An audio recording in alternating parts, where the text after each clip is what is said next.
She was still alive when the rope stopped cutting off her breath, but only just. Her arms were pulled so high that her shoulders shook with every weak inhale. Her toes barely brushed the dirt below. Never enough to rest, never enough to stand. The sun over Coyote Flats had no mercy that day. It burned her skin raw. It dried her lips until they cracked and bled. Someone had meant for her to be seen like this, not hidden, not forgotten. A rough wooden frame stood alone in the open land, placed where riders could not miss it. No shade, no water, no chance. The girl's name was Mara Quinn. She was 20 years old, and at that moment, she believed this was how she would die. And the worst part was, somebody out there was counting on that. Every sound made her flinch. Wind died, a bird, the creak of rope biting into wood. She had screamed hours ago. No one came. So when she finally heard footsteps, slow and heavy, she did not feel hope. She felt fear sharpen into something colder. Another man, another mistake. Caleb Rourke saw her before he understood what he was seeing. From a distance, it looked like a scarecrow, something ranchers nailed up to keep animals away. Then the wind shifted and the shape moved. Caleb was 45 years old, a rancher who'd buried more than he talked about, his wife to fever, his boy to a stampede that came out of nowhere. Since then, he kept his world small and his porch quiet. Because crowds don't heal grief. They just look for someone to blame, and he'd been blamed enough. He reined his horse to a stop. Then he saw her face. Her head lolled forward, chin pressed to her chest, and her hair was matted with dust and sweat. Her wrists were raw where the rope burned into her skin. She was not dead, but she was close enough to know it. Caleb dismounted without thinking. His boots hit the dirt hard. Mara heard him. Her eyes flew open, wild and unfocused. She tried to pull back, but the rope held her fast. Pain shot through her arms, stealing her breath. When she saw him step closer, tall, broad, sunburned, she panicked. Her mind filled in the ending she knew too well. White men didn't stop things like this. They finished them. When Caleb reached up to steady her shaking body so she would not fall, she broke. Her voice came out dry and thin, barely more than air. Please, don't. And the way she said it made Caleb realize she wasn't begging for life. She was begging to not be used again. Those were the only words she had left. Caleb froze, not because she asked, but because he understood what she thought he was about to do. For one long second, the desert held its breath. Then Caleb spoke, low and steady. I'm getting you down. He didn't argue. He didn't explain. He did it anyway. Somewhere in the distance, a man who owned that rope was going to hear about this, and he was not going to smile. He braced her weight with one arm, careful, deliberate. With the other, he cut the rope. Slow enough not to drop her.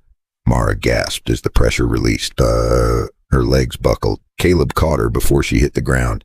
He felt how light she was. Too light. He lowered her gently, then stepped back. No hands lingering, no questions. He pulled off his coat and held it out. Not touching her, just offering. Mara stared at him, confused, shaking, unsure whether to run or collapse. She didn't come toward him. She scooted backward, eyes fixed on his knife. Exhaustion chose for her. Before trust ever could, behind them. The wooden frame creaked in the wind. Around them, the land stayed empty.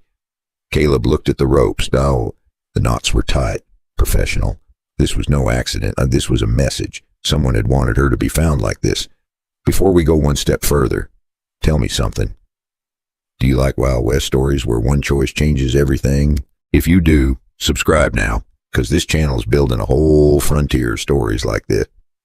And tell me in the comments what you want more of. Love that grows slow, or justice that comes fast. Either way, you're not ready for what Dry Willow does next, because the first man to show up isn't coming to talk. He's coming to make sure nobody ever hears her side of it. Caleb helped Mara sit. He gave her water. She drank like she didn't trust it would last. From the ridgeline, far off, something moved. Caleb felt it before he saw it. They were not alone. Someone out there had tied her up. Someone out there expected her to die. And when they learned a rancher had cut her down instead, the whole town would have something to say about it. So here's the question that will decide everything next. When the town comes demanding she be handed over, will Caleb stand alone, or will fear make him do it? If you're still with me after that scene, it clearly meant something. Take a moment to like the video and subscribe to the channel so you don't miss what's coming next. And tell me in the comments, do you think that choice was right or a serious mistake? What everyone else already expects. Caleb didn't stay out there long. Not because he wasn't angry, because the desert had a way of turning one bad minute into your last minute. Mara sat on the dirt, wrapped in his coat like it was the first warm thing she'd felt in a year. Her hands shook so hard the canteen clicked against her teeth. Caleb crouched a few feet away, close enough to help, far enough to not scare her again. He kept his voice calm, like he was talking to a skittish horse. Drink slow, you choke. I'm not catching that with my hands. It wasn't even funny, but it filled the air with something that wasn't fear, for 1 second. Mara didn't relax. She just stopped shaking enough to listen. Mara swallowed, coughed, then took another sip. Her eyes stayed locked on him the whole time, like she was waiting for the moment he changed, like she was waiting for the part where kindness turns into a trap. Caleb stood and looked around the open land. Nothing moved. No riders, no birds close by. Just heat and distance. That was what bothered him. A scene like this didn't happen without someone watching. He walked back to the wooden frame and ran his fingers along the rope. The knot was tight, clean, practiced. Somebody who worked with animals. Oh, somebody who knew how to make pain last. Caleb's jaw clenched. He didn't say anything, then he just took out his knife and cut the rest of the rope down. Not for evidence, not for revenge, because he didn't want it standing there for the next person to find. Then he saw it. A boot print in the dust, newer than his. Angled toward the ridgeline, the heel had a little metal notch, the kind you see on a cavalry issue boot. Out here, those old army boots got traded around like poker chips, but that notch, and the way it pressed into the dirt, told Caleb this wasn't some drifter passing through, deep, even prints.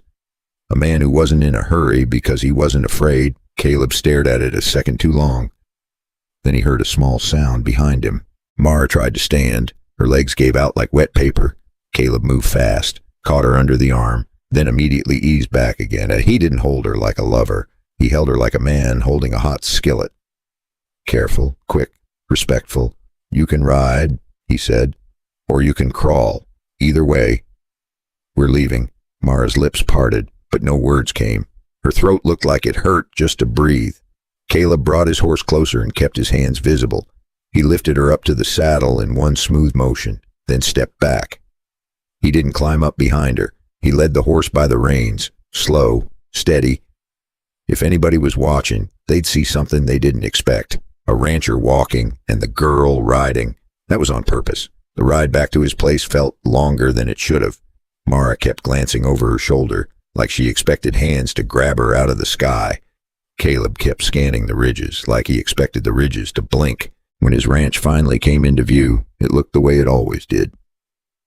Small, honest, quiet. A windmill that squeaked like it complained about its own job. A barn leaning a little to the left, because the earth out here never promised to stay level. A porch with one chair, because Caleb didn't plan on company, and if anyone followed them, and that one chair was about to turn into a front row seat to trouble. He helped Mara down again, then pointed toward the house. You go inside. Sit. Don't touch the stove. Mara hesitated. Her eyes flicked to the door, then back to him, like she was asking a question without moving her mouth. Caleb answered it anyway. I'm not locking you in. I'm keeping you alive. Inside, the house smelled like coffee grounds and old wood. It was clean in a man's way. Nothing fancy, nothing soft, just a place meant to keep the weather out. Caleb filled a basin with warm water, set it on the floor, and put a cloth beside it. He didn't step toward her. He set it down and backed off. You clean up if you want, he said. If you don't want, you don't. I'm not your boss. Mara stared at the water like it was a trick. Then she looked at his face, searching for a smirk.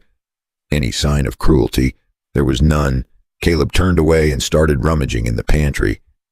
He talked while he worked, like the sound of his own voice could keep her from falling back into fear. I've got beans. I've got a little jerky. If you bite down carefully, you'll keep your teeth. Mara made a tiny sound that might have been a laugh, or it might have been pain. Caleb glanced back once and saw her hand tighten around the coat. She didn't take it off. Not yet. He poured coffee into a cup, then remembered she probably didn't need coffee. He swapped it for water and slid the cup across the table, stopping it well short of her reach. She could take it if she wanted. That mattered. Caleb's. This is where the story starts to feel heavier. If that moment pulled you in, hit like and subscribe to stay with the story. Drop a comment and tell me what you would have done if you were in his place. Sat down in the chair farthest from her. He kept his hat on his knee like he was ready to stand fast. For a while, neither of them spoke. Just the tick of the clock. Just the wind tapping the window. Then Mara finally whispered, so quiet he almost missed it. Why? Caleb didn't pretend he didn't understand. He shrugged a little, like the answer annoyed him. Because leaving you there wasn't an option I could live with. Mara watched him, eyes narrowed, trying to figure out what kind of man says that and means it. Caleb looked down at her wrists again. The rope burns were deep, too deep for a prank. He stood and walked to the door, just to check the yard. The sun was lower now, and shadows stretched longer. The barn, the dirt by the trough. That's when he saw it. A fresh boot print near the barn. Not his, not hers. And it had the same metal notch on the heel. Caleb slowly closed the door. He turned back toward Mara, and his voice dropped. We've got company. And in towns like Dry Willow, company never came empty-handed. Then he added the part that made Mara's blood go cold. And I think they already know you're here. Caleb didn't move for a second. He just stood there with his hand on the door latch, listening. Mara looked like she might bolt. Her eyes went wide, then her shoulders pulled in tight, like she was trying to make herself smaller than the air. Caleb kept his voice low. Don't run. If you run, you'll make noise. And if you make noise, you'll give them what they want. Mara swallowed hard. Who? She whispered. Caleb didn't answer right away, because he didn't know. But he did know one thing. Whoever left that boot print had walked close enough to his barn to hear a horse snort. Close enough to touch his fence. Close enough to mean business. He picked up his rifle from behind the kitchen door. Not waving it around, not trying to be tough. Just holding it like a tool, the same way a man holds a shovel when the ground is stubborn. He nodded toward the back room. Go in there. Sit on the floor. Behind the bed. And whatever you do, don't light a lamp. Mara hesitated. Her eyes flicked to the window, then to the front door, like she was measuring the distance to escape. Caleb softened his tone. I'm not putting you away. I'm putting you safe. She moved. Quiet. Bare feet on wood. No words. Caleb stepped onto the porch, slow and casual, like he was just a tired rancher checking his own yard. Nothing. That was the worst part. Nothing was never nothing. He went down the steps and walked toward the barn, rifle low at his side. The dirt was hard packed. Boot marks stayed honest out here. The print was there. Sharp. A man's boot, fresh, same notch in the heel. Caleb crouched and touched the edge of it with 2 fingers. Still crisp. No wind had softened it. It was made recently. He stood and looked up at the ridgeline. Heat shimmered like water, but it was only air. Then he saw a flicker, a flash of movement behind a mesquite. Too quick to be a deer. Too steady to be wind. Caleb didn't chase. A man who chases shadows ends up dead. He just backed toward the house, step by step, eyes forward, breathing slow. When he got inside, he locked the door and pushed the wooden bar in place. It wasn't much, but it was something. Mara's voice came from the back room. Are they here? Caleb answered, honest. Somebody was, and somebody will be again. He poured a little more water into the basin and set it near the doorway like he was still trying to keep normal life from falling apart. Then he sat at the table, rifle across his lap, and listened to the house. Minutes passed. Then a sound. A horse. Far off. One soft snort. Caleb closed his eyes for half a second. That snort didn't come from his animals. It came from the wrong direction.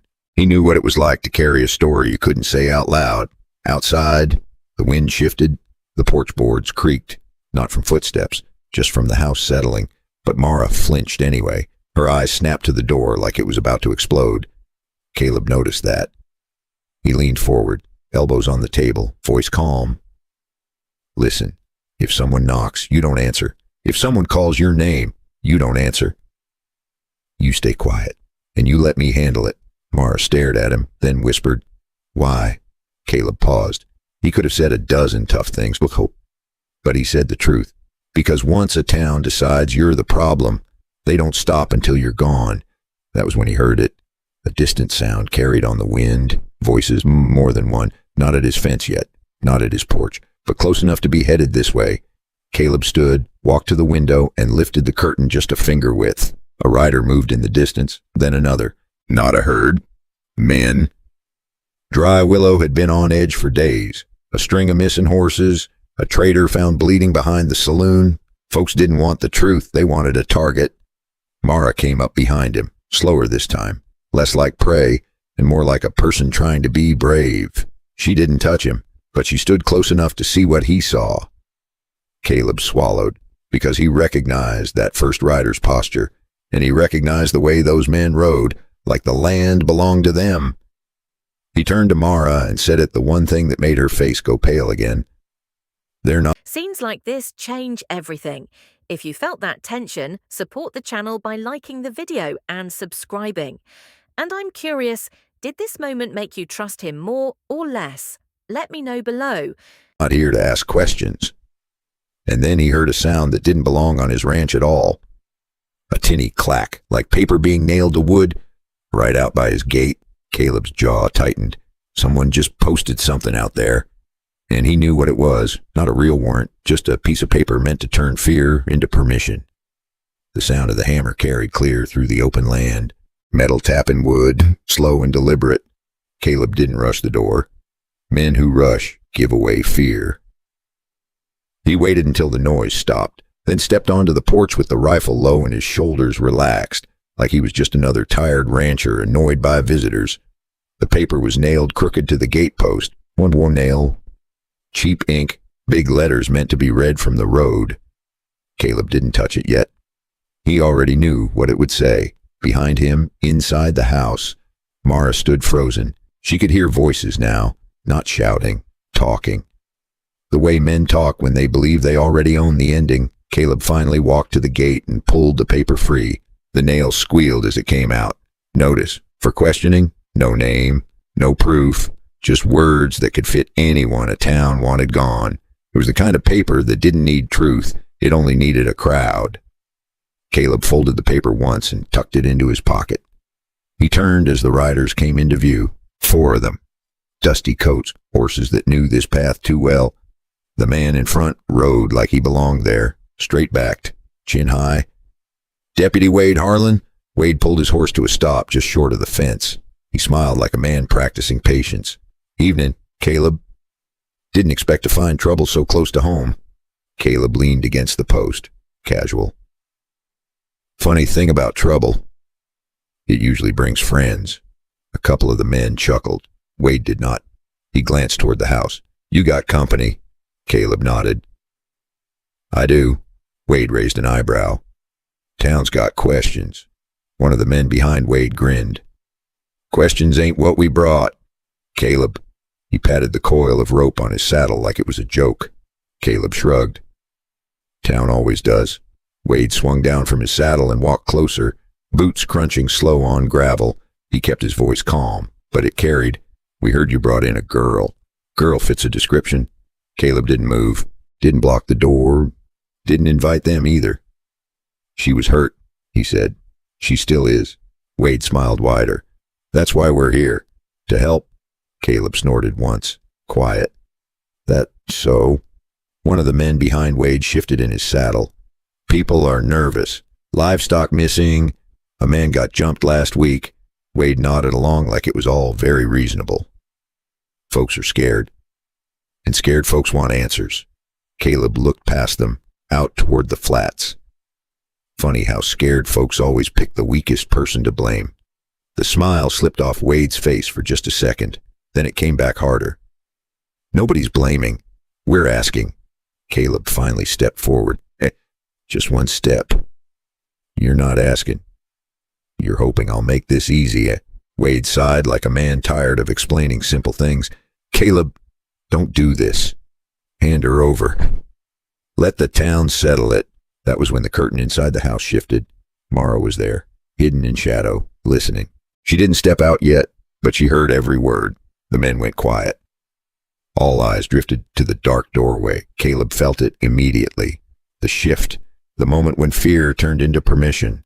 Wade's gaze lingered on her wrist, on the marks, on the way she stood too straight for someone who had nothing to fear. There she is, he said softly. Caleb moved between them without raising his voice. She stays. Wade laughed, short and sharp. You're protecting a suspect, Caleb answered plain. I'm protecting a person. Mara's hand brushed his arm, not grabbing, just there. Wade noticed, and something dark flickered behind his eyes. You always had a soft spot, Caleb. That get you in trouble before? Caleb met his stare. It keeps me honest. The air tightened, the horses stamped. Someone in the group muttered, She looks Apache.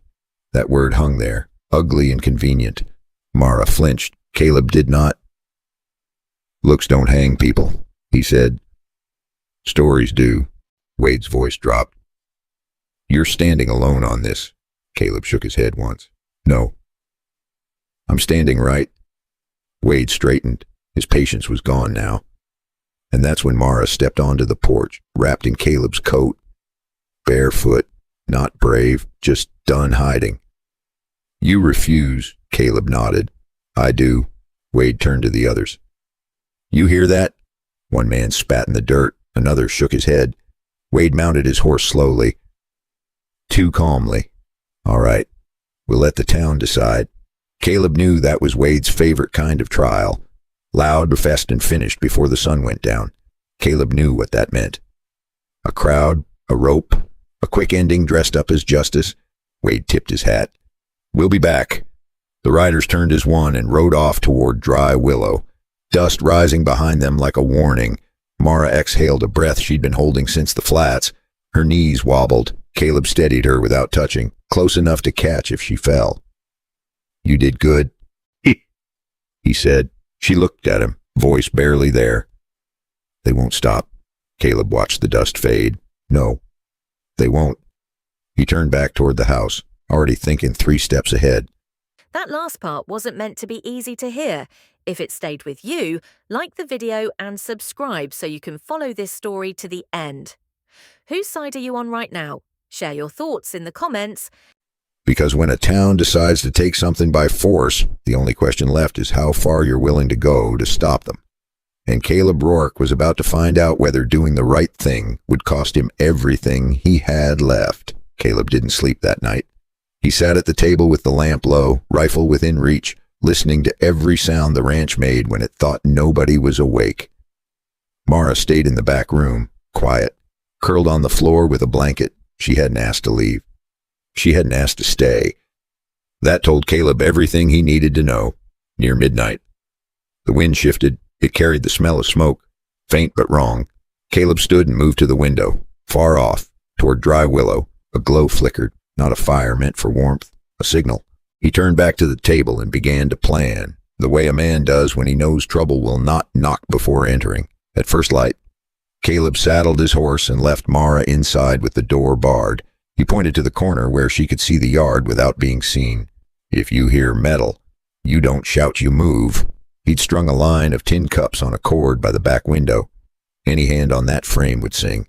He didn't like leaving her, but leaving her unprotected in a coming storm was worse.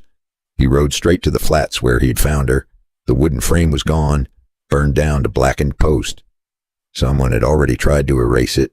Caleb dismounted and walked the ground slowly, head down, eyes sharp. The dirt told stories if you listened. There were boot prints everywhere now, careless ones, men who believed they had already won. Caleb found what he needed near a mesquite bush, a length of rope, half buried, same coarse weave as the one that had held Mara. The knot was identical, the same tight pull, same practiced hand. He wrapped it in cloth and tucked it into his saddlebag. From there, he rode into Dry Willow, straight through the middle of town, like he had nothing to hide. Heads turned, voices dropped. He stopped first at the general store. Old Mr. Phelps stood behind the counter, spectacles low on his nose. Morning, Caleb. Didn't expect to see you. Caleb nodded. Didn't expect to be here. He laid the rope on the counter. You sell this. Phelps adjusted his glasses and picked it up, ran his fingers over the fibers. His eyes flicked to the window, like the town might be listening. I sell it, he said, but I don't remember everybody. Caleb didn't raise his voice. He leaned in, quiet. You do remember this. Phelps swallowed. His hands shook just a little. Then he sighed like a man choosing trouble on purpose. Deputy Harlan, he admitted, and 2 men who ride with him. Bought it yesterday, paid cash, told me to keep my mouth shut. Caleb felt something settle in his chest. Not relief, confirmation. He thanked Phelps and left without another word. Outside, a group of men stood near the saloon, talking loud enough to be heard. They stopped when Caleb passed. One of them spat. Town's meeting tonight. Caleb didn't slow. I'll be there. Back at the ranch, Mara met him at the door, eyes searching his face. You went to town. Caleb nodded. And I'm going back. She stiffened. They'll take me. Caleb shook his head. Not tonight. He sat and told her what he had learned, about the rope, about the store, about Wade Harlan. Mara listened, hands clenched tight in the blanket. When he finished, she spoke for the first time without whispering. They tied me there so people would see, so they would be afraid. Caleb nodded. And so someone could look like a hero when they dragged you away. Mara swallowed. I didn't do anything. Caleb met her eyes. I know. He stood and began loading his saddle again. Extra water, extra rounds. Mara stepped closer. You're going to fight them. Caleb paused. No, I'm going to make them fight themselves. As the sun dipped low, Caleb rode back into town, this time with purpose. The saloon was packed, men shoulder to shoulder, voices hot with certainty. Deputy Wade Harlan stood near the bar, relaxed, confident, like a man already counting his reward. He thought the town would back him no matter what. Caleb walked in and the room went quiet, and he didn't raise his voice, didn't brandish his rifle. He set the rope on the bar. This is what you used. Wade smiled thin. Careful, Caleb. Caleb kept going. Sold to you. Same knot. Same hand. Murmurs spread. Wade shrugged. Coincidence? Caleb nodded. Then explain why your boot matches the print at the flats. A man in the crowd looked down at Wade's heel, then at the dirt on his own boots. Silence grew teeth. Wade's smile faltered. You accusing a lawman, Caleb answered calmly. I'm accusing a liar. The room shifted. People moved away from Wade without meaning to.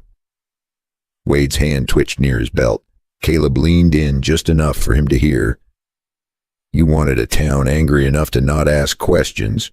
Wade's eyes hardened. Outside, a shout went up. Someone had spotted smoke near Caleb's ranch. Mara. Caleb turned for the door. Heart pounding, because if Wade had already sent men ahead, there would be no stopping what came next. And as he ran into the night, one thought burned louder than the fear. If they reached the ranch before he did, there wouldn't be anything left to argue over. There'd be ashes, and a girl the town would pretend never existed. Caleb rode hard. Hard enough that the saddle creaked and his knees ached, and he didn't care. He kept his Winchester close, 'cause fire was never the only danger. Man willing to burn a ranch was willing to do worse. The sky was going purple at the edges, and the wind carried that smoke smell stronger now. When he crested the last rise, his ranch came into view, and his stomach dropped. The barn wasn't fully on fire yet, but the haystack beside it was. Flames crawled upward like they were looking for something to eat. Sparks jumped with every gust, drifting toward the roof like angry little insects. Caleb didn't slow. He jumped off his horse before it even stopped, grabbed a bucket, and ran to the trough. Water sloshed over the rim, soaking his boots. He threw it on the flames, then threw another. The fire hissed, but it didn't quit. That's when he heard a sound from the house, a muffled thump, then another. Caleb's head snapped toward the porch. The front door was still barred, so whatever that was, it wasn't a stranger walking in. It was Mara. He sprinted, yanked the bar, and flung the door open. The room was hazy, not from smoke, but from panic. Mara stood near the back wall, holding a heavy iron skillet like it was a weapon. Her hands shook, but her eyes were clear. Caleb raised both palms. "It's me," Mara swallowed. "They came," she said. "Two men." We're only halfway through, and things are about to turn. Subscribe to the channel and like the video if you want to see how this plays out. And before we move on, tell me what you think happens next in the comments. Caleb's jaw tightened. "Did they get in?" Mara shook her head. "I heard them by the window. I didn't scream.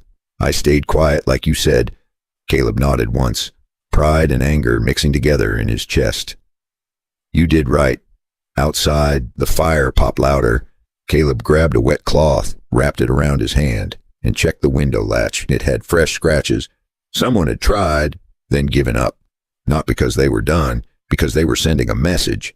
Caleb stepped back onto the porch. In the firelight, something was nailed to the post by the steps. Another paper, another crooked nail. This time it wasn't a wanted notice. It was a warning, written in big sloppy letters. It said the town would decide. Caleb tore it down and crumpled it in his fist. Then he looked out toward the dark land, and he shouted, not in rage, but in the steady voice of a man who was done being pushed. "You want her. Come take her yourself." No answer, just wind. Caleb went back inside and shut the door. He looked at Mara, really looked. She was bruised, tired, still scared. But she was standing, and that mattered. He didn't tell her a long speech, he just said the truth. "Tonight, we leave. Not because we're running, because we're choosing." Mara's grip tightened on the skillet. "Where?" she asked. Caleb exhaled. "Back to the flats. Where they hung you. Where they thought they could write your ending." Mara stared at him. For a moment, fear fought with something else. Then her shoulders lifted. She nodded once. They rode under a sky full of stars, the kind that makes you feel small, but also makes you feel like you could start over. Caleb didn't ride close to her. He rode beside, not leading, not chasing, just there. When they reached Coyote Flats, the ground still held the scars, charred wood, black ash. Boot prints hardened into the dirt like old lies, and there were people there. Not a mob, not yet, but a handful of townsfolk who had followed. Mr. Phelps from the store, the telegraph clerk, young and nervous, an older ranch hand who looked like he didn't want to be there, but couldn't stay home either. Then the rest arrived. Dry Willow came like a wave. Wade picked the flats on purpose wide open. Nowhere to hide, and plenty of room for a crowd to feel brave. Men with lanterns, women holding shawls tight. Deputy Wade Harlan in front, smiling like this was a show. Wade called out, "Caleb, hand her over." Caleb stepped forward, and his voice carried across the flats. "No!" The crowd murmured. Someone yelled, "She's the reason we're suffering." Caleb answered calmly, "No, you're suffering because you let fear pick your targets." Wade laughed. "You got proof?" Caleb nodded. "I do." He held up the rope, then pointed at the knot, then pointed at Wade's boot. That metal notch at the heel caught the lantern light. "Mr. Phelps spoke up, voice shaky but loud enough. "I sold him that rope," Wade snarled, eyes cutting toward the old man. "You old fool, shut it." But Phelps lifted his chin. "I ain't lying for you no more." The telegraph clerk cleared his throat. "I heard Wade tell a man, it'll be easier if the town's already angry."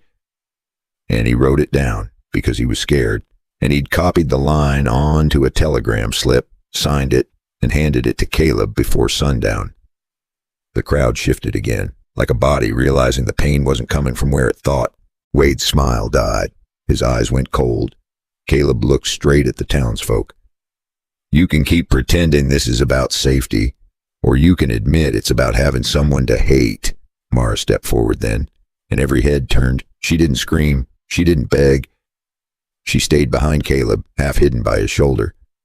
Then she whispered, voice steady enough to carry, "I didn't do anything to you, but you were ready to do everything to me." Silence fell so hard you could hear the windmill far off at Caleb's ranch squeak like a lonely bird. Wade reached for his belt. Caleb didn't raise the rifle. He didn't need to, because the town saw it now. Not a hero. A man caught. A few men still stood behind Wade, not because they loved him, but because they hated being wrong. One of them shoved forward and reached for Mara's arm. Caleb moved in front of her fast. He didn't hit first. He just blocked, solid as a fence post. The man shoved again. Caleb warned once. Don't. The man did it anyway. So Caleb knocked him down with one hard punch, quick and clean. Not to be a hero. Just to end the foolishness. The crowd froze, because violence is the one language fear understands. A gun came halfway out of a holster. Caleb fired one shot straight into the air, not to kill anyone, just to remind every man there what the next step would cost. A third man hesitated, then lowered his hand. The crowd murmured, split, some backed away, others stayed put, glaring. But suddenly quiet. Wade stared, breathing hard. Then he spat in the dirt. This ain't over, Caleb answered, quieter than anyone expected. It is. If you choose it. Wade mounted his horse and rode off. But he didn't look as tall leaving as he did arriving. A few men followed him, muttering threats under their breath, but the rest stayed, eyes on Caleb, like they were trying to remember what kind of town they wanted to be. The crowd didn't cheer. They didn't clap. They just stood there, realizing how close they came to becoming the very thing they claimed to fear. Caleb turned to Mara. He didn't touch her. He just held his hand out, offering. Mara looked at his open hand for a long second. She nodded once, no big speech. She walked to her horse and mounted up. Then she brought her horse beside his, not as savior and saved, as equals under the sky, and right there, under that wide western sky. Something simple happened. A choice, not a rescue, not a transaction. A choice. If you've ever felt alone or misunderstood or like the world decided who you were without asking, take this story with you. Sometimes the bravest thing isn't fighting. Sometimes it's standing still and saying no when everyone else is yelling yes. So here's the question. If a whole town was ready to ruin someone on a rumor, would you be the one to speak up? Or would you stay quiet and call it peace? And here's another one. If you were Mara, would you ever trust again? Would you take a hand that once belonged to the kind of world that hurt you? If this story made you feel something, hit like. It tells the channel you want more stories like this. Subscribe for the next one and tell me in the comment. Would you stand like Caleb did when standing right means standing alone? And for Caleb and Mara, it didn't start with a kiss. It started with mercy. Please don't.